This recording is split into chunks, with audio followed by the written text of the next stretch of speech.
네, 반갑습니다. 역사와 지리로 읽는 성경 이야기, 오늘 신약 세 번째 시간입니다. 오늘 김진산 박사님 함께 하셨습니다. 안녕하십니까. 반갑습니다. 네. 매주 만나서 반갑습니다. 매주 인사하는 게 이제 쑥스럽지만 또 처음 보시는 분도 있기 때문에.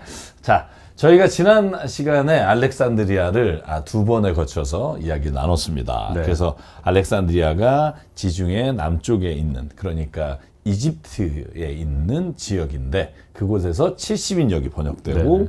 또 그곳에서 있었던 기독교의 흔적, 역사에 대해서 이야기를 나눠봤고요. 오늘은 이제 다시 예루살렘 근처 그 요단강 쪽으로 올라오는데, 오늘은 요단강 동편에 이 데가볼리라고 하는 지역으로 가보려고 합니다.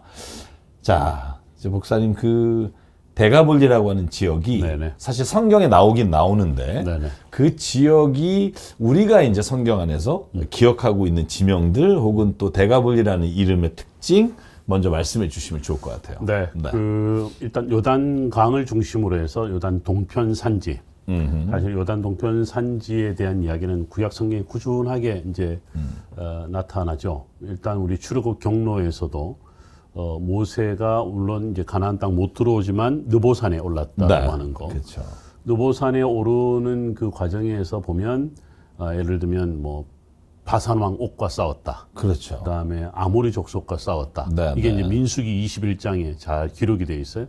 이 지역들이 다 이제 신약 성경으로 말하면 데가볼리의 지역이라고 볼 수 있고, 좀 더 거슬러 올라가면 창세기 31장에 32장에 우리 이제 야곱이 야복강에서 이제 이름이 바뀌는 그 형과의 이제 화해하는 사건, 바로 그 직전에 이제 야곱을 쫓아온 외삼촌 라반 이야기, 요 과정에서 이제 길르앗이란 이름으로도 등장하죠. 그래서 어떻게 보면 이 지역은 길르앗 이름에서부터 시작해서 요단 동편 산지, 그리고 이제 신약 성경의 사실 역사적 배경으로 이제 보통 우리가 이야기하는 데가볼리 지방, 이렇게 이야기할 수 있습니다. 네.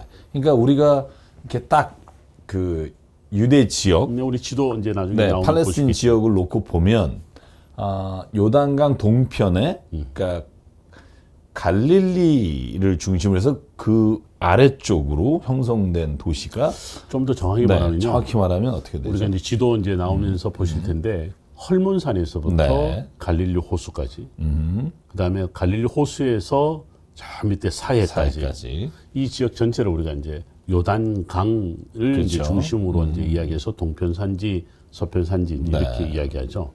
그런데 우리가 보통 요단강 서편 이스라엘하라고 하는 이 지역에 있어서 보면 갈릴리 지역, 사마리아 지역, 유다 지역, 이렇게 크게 요단 서편 산지는 그렇게 구분이 되는데, 동편 산지는 길르앗 산지, 지금 말은 데가볼리 지방, 네, 전체가 다 하나의 바운더리로 형성이 되죠. 네, 네. 그러니까 이제 요단 서편 산지처럼 복잡하게 이렇게 구성되어 있다기보다는 성경은 이쪽을 그냥 구약에는 길르앗 혹은 요단 동편 산지, 네. 신약은 데가볼리 지방, 이렇게 이야기를 하죠. 네. 여러분, 이제 우리가 그냥 요단강 동편이라고 그렇죠. 우리가 생각하면 될 것 같고요. 근데 이 지역은 저희가 구약 성경을 보면 그 여호수아가 가나안을 정복할 때 므낫세 반지파, 갓지파, 르우벤 지파가 정착했던 지역이잖아요. 그렇죠. 그죠? 그러면 그때 정착했던 그 곳이 데가볼리 지역이라고 보면 되나요?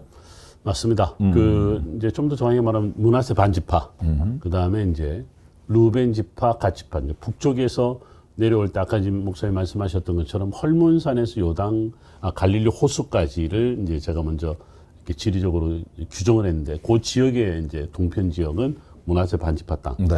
그 다음에 갈릴리 호수에서 조금만 쭉 내려오다 보면 야복 강변이 있고요. 네, 네. 그 다음에 좀 더 내려오면 사해를 만나게 되는데, 그 지역은 이제 우리가 보통 이제 갓지파 땅, 그렇게 이야기를 하고, 조금 더 남쪽으로 내려오면 아르논 골짜기라고 네. 사해 중반까지도 내려옵니다. 그 지역까지를 우리가 보통 르우벤 지파 땅, 이제 이렇게도 이제 성경 그 지리 책들을 보면 조금 이제 보면 좀 혼돈이 될 만큼 뭐 이렇게 각 지파들의 경계가 좀 불분명한데, 그럼에도 불구하고 헐몬산에서부터 사해까지를 기준으로 해서 요단강 동편 지역을 제일 북쪽은 므낫세 반지파 땅, 중심에는 갓지파 땅, 남쪽에는 르우벤 지파 땅, 이렇게 볼 수 있죠. 그래서 우리가 그 당시에 이렇게 역사를 보면 이 두 지파 반하고 그 서편에 정착한 지파들 사이에 전쟁도 일어나고 특별히 그렇죠. 뭐 입다와 길라 사람들이 이 에브라임 지파하고 전쟁을 치는 장면도 나오잖아요. 네네.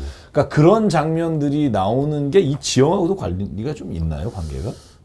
지형하고도 관련이 이제 있다고 해석을 하면 네네. 충분히 이제 있죠. 왜냐하면 두 개 반지파가 어쨌든 요단강을 건너지 않았다라고 하는 것 때문에 가나안 땅으로 들어오지 않았다. 네. 물론 어떤 그 성경학자들 중에는 이 두 개 지파 반이 정착한 요단 동편 산지도 가나안 땅이다. 뭐 이렇게도 이야기를 하는데 물론 가나안 땅이라고 볼 수는 있어요. 그러나 이제 약속의 땅의 개념에 있어서 특별히 동쪽 경계가 되는 지역이 우리가 서쪽은 지중해 바다가 있고 그다음에 동쪽은 요단강이 있단 말이죠. 그래서 요단강이 약속의 땅의 동편 경계가 돼요. 그렇죠. 그래서 이제 그러면 이 두 개 반지파는 어쨌든 약속의 땅에 들어오지 않은 거죠. 그래서 요단강을 중심으로 지리적으로 나눠졌다라고 하는 것도 그렇고 약속의 땅에 들어왔다 들어오지 않았다. 우리 이제 지금 아까 사사기에 입다 이야기를 하셨습니다만 그 길르앗 지방하고 에브라임 지파가 싸우는 이야기에서 보면 왜 그 유명한 사투리를 두고 저 죽이고 십벌레 발음 잘 하셔야 돼요. 네. 십벌레하고 이제 그 시볼렛 이제 이렇게 히브리어로 표현할 수 있는데 이제 그런 하나의 언어에도 차이가 난다라고 이제 볼 수가 있잖아요. 근데 그만큼 문화적도 달랐을 것 같고 문화적인 배경도 달랐을 것 같고 지리적인 요소가 여러 가지를 갈라 놓았던 것은 분명한 것 같습니다. 그러니까 구약에는 우리가 그렇게 길랏이라고 하는 지명 혹은 그 밑에 있는 지명들을 통해서 우리가 지금 이 대가볼리 지역의 땅을 알 수 있는데 사실은 이제 그 구약 시대를 지나면서 우리가 언급할 수밖에 없는 게 이 셀루키드 왕조 때 특히 안티오쿠스 4세가 그 유대를 점령하고 또 예루살렘과 유대 땅에 사실은 어떻게 보면 성전 안에 그 이방신을 섬기는 그렇죠. 어떤 그 지역 안에도 세우고 하면서 그 사실은 유대는 탄압하면서 그 안티오쿠스 4세가 이 대가볼리 지역은 또 이렇게 발전시켰다라고 이제 책에 기록돼 있는데 그 당시에 그러면은 그 대가볼리 지역은 어떤 그 제 책에 이제 그 대가볼리에 대한 그 어떻게 대가볼리가 생겼고 대가볼리가 지금 말씀하신 이제 프톨레미와 셀루키드 왕조 간에 어떤 갈등이 있었나 좀 자세하게 제가 설명하고 있는데요.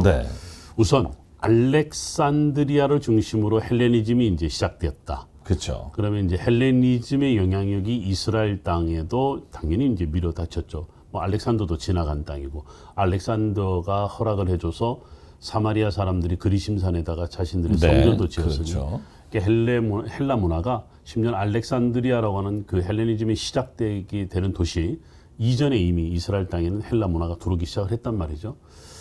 이스라엘 땅에서의 헬라 문화가 가장 부흥했다라고 하면 우리가 이제 보통 헬라 사람들의 문화는 도시를 중심으로 형성이 돼요.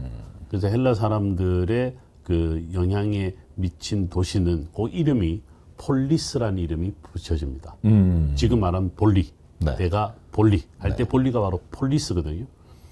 이게 볼리라는 이름이 들어간 지역은 전부 다 헬라 문화권의 도시들이다 이렇게 보시면 되죠. 그러면 대가볼리는 알렉산더 대왕이 들어오면서 헬라 문화가 들어왔고 들어오면서 그 지역에 본격적으로 헬라의 도시들이 형성되는데 공교롭게도 이 대가볼리 할 때 데카가 바로 열이죠. 10이라는 뜻인데 10개 헬라 도시.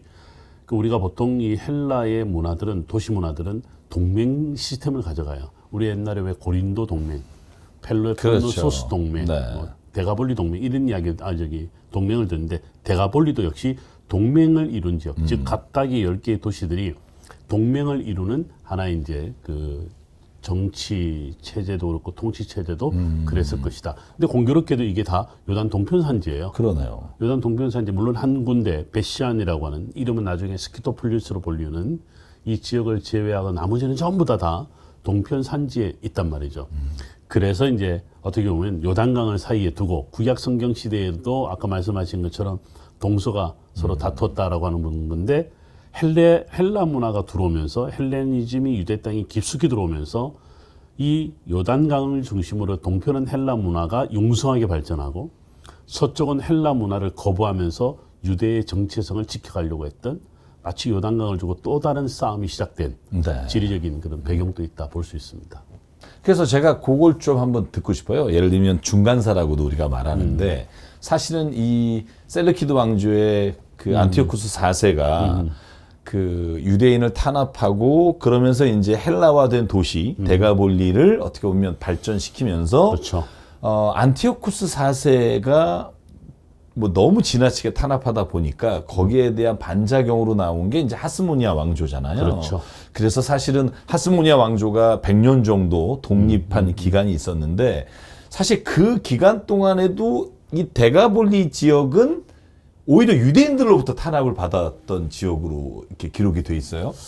재밌는 이야기예요. 네네. 왜냐하면 아까 이제 우리 데가볼리가 어떻게 형성됐냐라고 말씀드렸고, 그 다음에 데가볼리와 함께 유대 땅은 어떻게 이제 헬라 문화를 이해하고 또 이해한다기보다는 이제 어떻게 거부했냐 이런 이야기가 되는데, 지금 하스모니안 이야기를 했고 하스모니안의 그 왕조가 들어서는 결정적인 계기가 이제 마카비 혁명을 그렇죠. 통해서 네. 하스모니안 왕조가 나중에 들어서죠.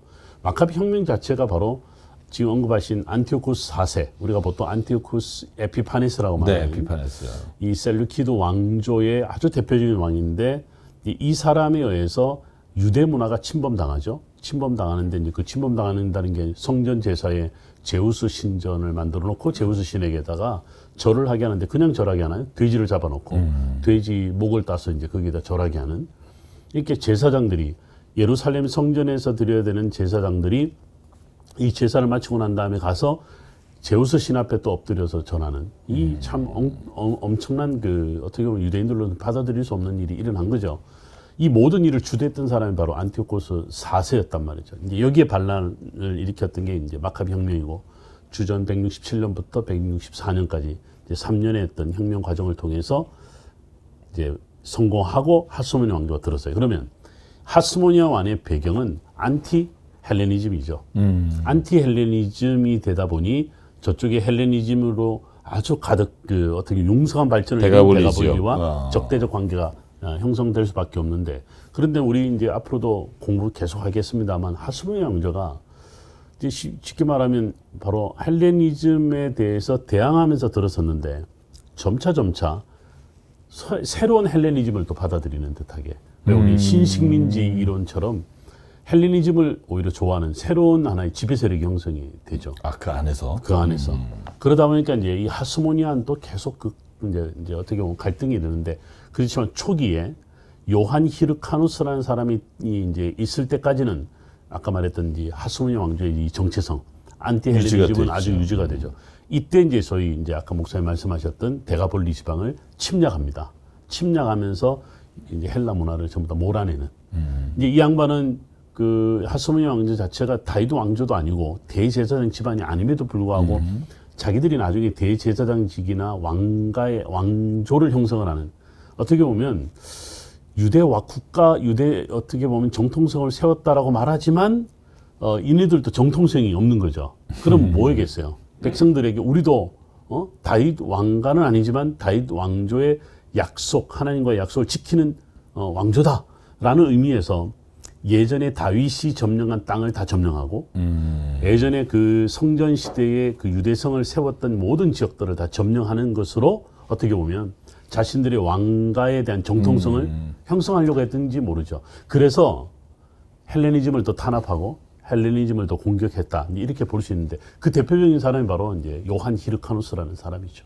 그래서 사실은 그 하스모니아 왕조 안에서 그 자기네들이 정통성을 지킨다는 것 때문인지 몰라도 대제사장까지 그냥 그 집안이 해버리잖아요. 레위지파라고 하는 사독계. 네, 사독계열의 어떤 그 제사장 제도를 무시하고, 사실 그래서 저희가 다음에 하는 뭐 쿰란이나 SNL가 다 여기에서 이제 나간 어떤 그렇죠. 사독계열의 사람들이 이제 형성한 게 되는데, 이 안티오쿠스 4세가 그렇게 해서 하스모니아 왕조가 세워지고, 이제 여러분 좀 이제 오늘 좀 너무 우리가 지명과 학문으로 가서 재미없을지 모르지만 왜 이야기를 드리냐면, 데가볼리라고 하는 지역이 예수님 시대까지 이제 우리가 다음 시간에 보겠지만 이 무시당하고 그리고 많은 유대인들이 배척했던 이유가 특별히 돼지를 키우는 곳이 데가볼리 지역에 많았고, 뭐 이런 얘기들이 있어요. 그래서 사실은 유대인들이 그 데가볼리 지역 그러면 마치 그 사마리아 지역을 보듯이 그렇죠. 굉장히 이방인이 사는 것처럼 사실 유대인들이 살고 있었던 지역이 있었잖아요. 그 안에도. 예, 목사님 아까 그런 이야기 하셨잖아요. 사독 계열이 아닌 이제 소위 마카비 집안, 네. 우리가 보통 마따디아 집안 이렇게 이야기하는데 이 사람들이 제사장이긴 해요. 그러나 대제사장 계열은 아니죠. 그렇죠. 그 당시 대제사장은 세습되는데 여기에 반발해서 사독 계열이 몇 가지로 이제 우리가 분리가 돼요. 예를 들면 아까 말씀하신 쿰란으로도 간 사독 계열이 있고 그 다음에 그냥 하스모니 왕조를 인정하면서 같이 옆에서 대제사장직은 아니래도 제사장 역할을 했던 사독 계열도 있고 한 무리가 있어요. 이 무리가 어떻게 보면 굉장히 어떻게 보면 정통성 사독 계열의 정통성인데 이제 이 양반들이 이제 요단 동편산지로 넘어가요. 그래서 넘어가서 거기에 정착을 했는데 역시 헬라 문화에 이제 적응하지 못한 이들이 나중에 우리 지난 시간에 우리 공부했던 레온토폴리스로 네. 가서 거기에 있는 성전의 대제사장으로 이제 이 사람들이 역할을 하게 돼요. 그러니까 사독 계열이 분열됐다. 누구 때문에? 바로 하스모니안 왕조가 대제사장직을 가져간 것 때문에 어떻게 보면 유대 사회도 굉장한 분열을 겪게 돼요. 초창기에 요한 이르카누스 때만 해도 이제 그런 아까 정통성을 세우겠다 그러는데 이 양반이 나중에 죽을 때 자기 아들 아리스토블루스 나중에 1세라고 불립니다만 아리스토블루스를 왕으로 세웁니다. 이게 이제 결국은 이제 어떻게 보면 자기 때는 뭐 이렇게도 생각할 수 있겠군요. 자기가 이제 다윗 왕조의 정통성을 세웠으니 나는 이제 왕가의 사람이 될 수 있으니 나는 아니라도 내 아들은 왕으로 세운다. 어떻게 보면 이제 지머리 위에다가 이제 왕도 되고 대제사장도 되는 이런 일들이 어떻게 보면 하스모니아 왕조가 오히려 더 헬라화되고 어떻게 보면 정체성을 잃어가는 이 시대에 이걸 보지 못한 세력들 중에서 일부가 우리 다음에도 또 공부하겠습니다. 쿰란으로도 가고 어떻게 보면 종말론적 상황이 이제 가속화되는 이제 역사적 배경 중에 하나라고 볼 수 있죠. 그러다가 이제 역사적으로 이제 우리가 중간기를 좀 보면 나바테아인들이 사실은 그 하스모니아 왕조하고의 어떤 싸움에서 승리하잖아요. 그렇죠. 그러면서 나바테아인들도 사실 데가볼리 지역을 탄압한 거로 저희가 읽었는데 네, 나바테안이 참 생소해요. 네, 왜냐하면 근데 이 저도 알고 싶었어요. 네, 나바테안 네. 그러면 뭐 나바테안은 몰라도 오늘날 요르단의 페트라는 다음이다. 페트라 알죠. 바로 페트라가 나바테안 왕국이 만든 수도였어요. 그러니까 페트라의 역사는 나바테안으로부터 시작한다 이렇게 보시면 되는데 나바테안인들이 오늘날 사우디아라비아라고 불리우는 아라비아 지역의 그 소위 이제 사막 민족으로 알려져 있어요. 근데 이 사람들이 어떻게 지금 오늘 요르단을 거쳐서 왔고 지금 말씀하신 요단 동편 산지 즉 데가볼리 지방까지 올라와서 하스모니안 왕조와 전쟁을 일으켰냐라고 한다면 여기는 굉장히 결정적인 역사적 어떤 사건을 겪게 돼요. 바로 예루살렘 성전이 파괴됐을 때, 즉 바벨론의 느부갓네살에 의해서 예루살렘이 파괴됐을 때 예루살렘은 파괴된 게 아니고요. 중동 지역 전체가 다 파괴당합니다. 그러면서 우리가 보통 에돔이라고 하는 그 소위 사해 남쪽 지역인데 오늘날 요르단 쪽이죠. 이스라엘이라는 에돔 지역이 와해당하면서 이 에돔 사람들이 대거 이동을 해요. 흩어지기도 하고 이동하는데 어디로 이동하냐면 지중해 지역, 즉 이스라엘 쪽으로 들어와요. 이들이 바로 이제 우리 성경에 나오는 이두메를 형성을 합니다. 이두메가 헬라어고요. 에돔이 히브리어입니다. 아, 그럼 같은 거예요. 그렇죠. 이게 이두메의 선조는 에돔이다 이렇게 보시면 그러면 되죠. 헤롯 그렇죠. 왕이 그쪽 이두메 그렇죠. 출신. 아. 그렇죠. 그런데 이제 그러면 이 원래 에돔이 있었던 지역에 누가 들어오냐면 사우디아라비아 즉 아라비아 반도 쪽에 있는 나바탄이 올라와서 세력을 형성하는데 이들은 이제 고대로부터 아라비아의 이제 사막 민족으로서 이 사람들은 굉장한 무역을 주도했어요. 왜냐하면 남쪽에 인도양을 중심으로 아프리카, 아시아 뭐 이 지역의 이제 모든 무역을 낙타를 타고 이제 주도했던 사람들이다 보니까 페트라를 만든 이유가 뭐냐면 바로 이제 무역의 중심을 이제 그곳으로 정하고 우리가 잘 아는 대로 여기 왕의 대로가 있잖아요. 그렇죠. 다메섹부터 시작을 해서 페트라를 거쳐서 남쪽 지중해 인도양으로 거쳐가는 우리로 말하면 홍해죠. 홍해를 거쳐간 이 왕의 대로를 장악하기 위해서 나바테안이 올라온 거죠. 이게 결국은 하스모니안과 이제 전쟁을 벌인 것은 이 데가볼리 지방이 왕의 대로를 두고 나바테안과 하스모니안이 싸웠다 이렇게 보시면 되는 거죠. 그래서 결국 이 모든 그 주도권이 로마라고 하는 세력으로 인해 이제 잠잠해지게 되는 그죠? 그렇죠. 로마가 평정을 하게 되는 게 사실은 이 데가볼리나 유대의 역사에 있어서 가장 결정적인 건데, 근데 로마가 들어오면서 오히려 데가볼리 지역은 헬라 문화의 어떤 메카처럼 그렇죠. 이렇게 세워지고 로마 사람들에 의해서 어떻게 보면 데가볼리 지역은 활성화됐던 걸로 저희가 그렇죠. 볼 수 있죠. 네. 그럼요. 그래서 우리가 이런 이야기 하잖아요. 그레코 로만.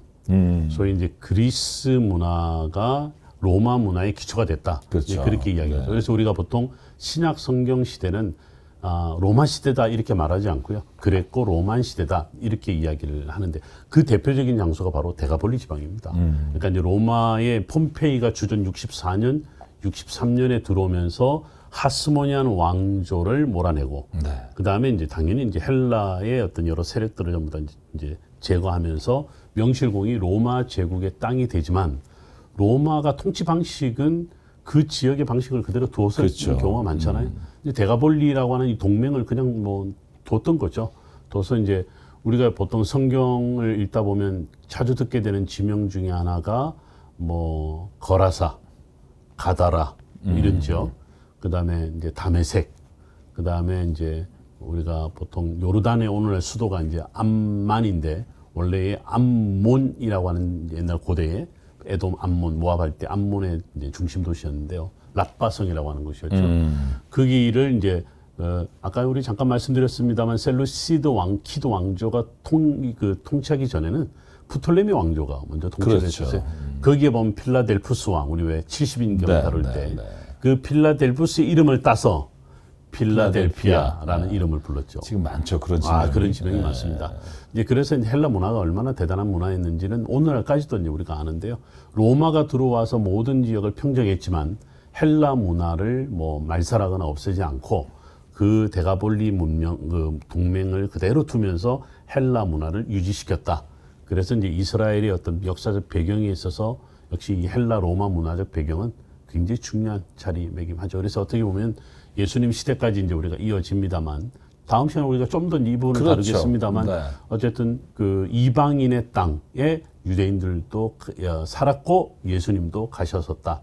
이렇게 말할 수 있죠. 그러니까 이제 오늘 좀 그 다음 시간에 예수님 시대에 데가볼리에 예수님이 그 다니시면서 행하셨던 일들을 좀 볼 텐데 그 역사적 배경을 좀 오늘 이야기를 나누고 있는 거예요. 그러니까 네네. 왜 데가볼리 지역이 사마리아 지역만큼 왜 이방인 지역으로 불리면서도 가장 또 천대받는 지역이었는지. 근데 제가 책을 읽으면서 사실은 좀 이건 어떻게 보면 지금 데가볼리하고 뭐 연관은 있습니다만 전 아람이라는 이름이 아모리 하고 연결되었다는 걸 사실은 저 잘 몰랐었거든요. 근데 책을 읽다 보니까 아람과 아모리가 연결돼 있다. 그 같은 어떤 이름이다. 이 얘기를 들었어요. 읽었어요. 그게 이제 좀 설명 좀 해주시면 좋을 것 같아요. 이거는 우리 예전에 우리 구약 공부할 때 잠깐 다룬 적이 네. 있었는데요. 왜 이런 이야기 하잖아요. 그 신명기 26장인가요? 모세가 자기 조상을 이렇게 표현합니다. 방랑하는 아람 민족이었다. 이렇게. 그렇죠. 근데 역사적으로는 그 당시는 아람이라는 나라가 또는 국가가 민족이 없었습니다. 근데 아람을 아마도 아모리를 아람이라고 하지 않았을까? 이렇게 우리가 학자들은 이야기를 해요. 그래서 히브리어는 이제 보면 이제 어떻게 보면 이 서기관들이 기록을 하면서 몇 가지 헷갈리는 그 중복되는 것들이 있어요. 그래서 아마도 아람과 아모리의 어떤 이제 좀 차이점을 정확하게 이해하지 못했는 거 아니냐. 그래서 이제 물론 이제 역사학자들은요 아모리와 아람은 구분해요. 왜 그러냐면 아주 보수적인 예전에 이제 하나 역사학자는 아모리를 아무루라고 해서 그 이제 우리가 아브라함이 우르를 떠나서 이제 이 하란이로 오는데 이거를 메소포타미아 문명에서 보면 동쪽에서 서쪽 지중해로 왔다라고 하는 거거든요. 그러니까 서쪽으로 떠났다라는 말이 되는데 서쪽으로 간 자들을 부르는 무리를 아무루라고 불렀는데 아마도 여기에서 아모리가 나왔지 않았을까. 근데 공교롭게도 하란이나 이제 아브라함이 살았을 뿐만 아니라 족장들과 관련된 그 북쪽 지역이 나중에 아람 제국의 땅이 돼요. 바단 아람. 뭐 그렇죠. 이렇게. 바단 아람도 네, 마찬가지. 그래서 이제 제 입장에는 아람이 바로 아모리와 관련돼 있지 않겠는가. 그래서 우리 성경에 보면 아모리 족속의 땅, 아모리가 많이 나타나는데 바로 이제 이건 후대에 아람과 이제 직결되는 이름으로 제가 나름대로 이해하기 쉽게 좀 설명해 놨습니다. 그래서 성경 제가 책을 읽다가 그분 한번 좀 물어보고 싶었어요. 그래서 읽는 사람들도 아마 이 부분에 대해서 좀 질문이 있을 것 같아서 여쭤봤고요. 읽을까요? 열심히 읽겠죠. 읽으셔야죠. 읽으셔야죠. 네. 그래서 오늘 이 대가볼리 지역이 그러니까 역사적으로 보면 구약 시대에 그 요단강 동편에 머물렀던 두 지파 반이 있었던 땅이었고, 그렇죠. 그리고 그 땅은 결국 이 그 시드큐드 왕족, 셀루키드 왕족 때 그 침략을 당해서 사실은 그 지역이 헬라화된 지역으로 됐다라는 거고, 그러다 보니 이 아스모니아 왕조를 이제 지나면서 그 지역은 유대인들로부터 어떻게 보면 이방 지역으로 배척된 곳이었다. 이게 이제 오늘 저희가 좀 이야기 나눈 것들을 정리해 보면 그런 것 같아요. 맞습니다. 그래서 이제 예수께서 이 지역으로 이제 들어가시고 마가복음 5장에 보면 거기 귀신 들린 사람 거라사 지역이 나오고 이런 이야기들을 저희가 이제 다음 시간에 좀 살펴보려고 합니다. 그래서 어떻게 보면 신약에 예수께서 그 지역을 가신 사건이 왜 그렇게 중요한가를 알려면 지금 오늘 이야기한 조금 여러분에게는 좀 지루할 수도 있고 역사적으로 좀 관심 없는 분에게는 생소한 이야기일 수 있지만, 그래서 이 지역을 이렇게 좀 오늘 이야기 나누고 또 이해해보면 좋을 것 같다. 제가 시청자들을 위해서 조그만 하나만 팁만 드리면, 이 책이 그 제가 이제 역사와 지리를 만나는 성경 이야기 신약편이 첫 번째가 알렉산드리아였고 두 번째가 이제 데가볼리인데, 이제 공통적인 것은 헬레니즘, 즉 헬라 문화다. 그러면 신약 성경의 이 문화적 배경, 역사적 배경에서 반드시 우리가 헬레니즘, 헬라 문화를 꼭 알아야 된다. 그래서 알렉산드리아에서 데가볼리로 이어지는 바로 이제 예수님도 경험했던 이 땅 헬라 문화 속에서 우리가 신약 성경을 이해하자라는 차원에서 말씀을 드렸고요. 그 다음에 이제 지리적으로 잘 설명해 주셨잖아요. 그래서 우리가 요단 동편 산지에 대한 부분을 좀 더 지리를 갖고 다음 시간에도 또 같이 좀 다루겠습니다. 그래서 사실은 우리가 같이 이야기를 나눌 때 여러분 이 책을 좀 참고하시면 우리가 말을 다 하지 못한 것도 여러분 참고하실 수 있다고 보고요. 자, 그래서 오늘 여기까지 오늘 데가볼리에 대한 이야기를 마치고 다음 시간에 데가볼리에서 우리 신약 성경에 나오는 지명들과 행했던 일들을 살펴보겠습니다. 자, 오늘 감사합니다. 고맙습니다. 여러분 행복하십시오. 샬롬. 샬롬.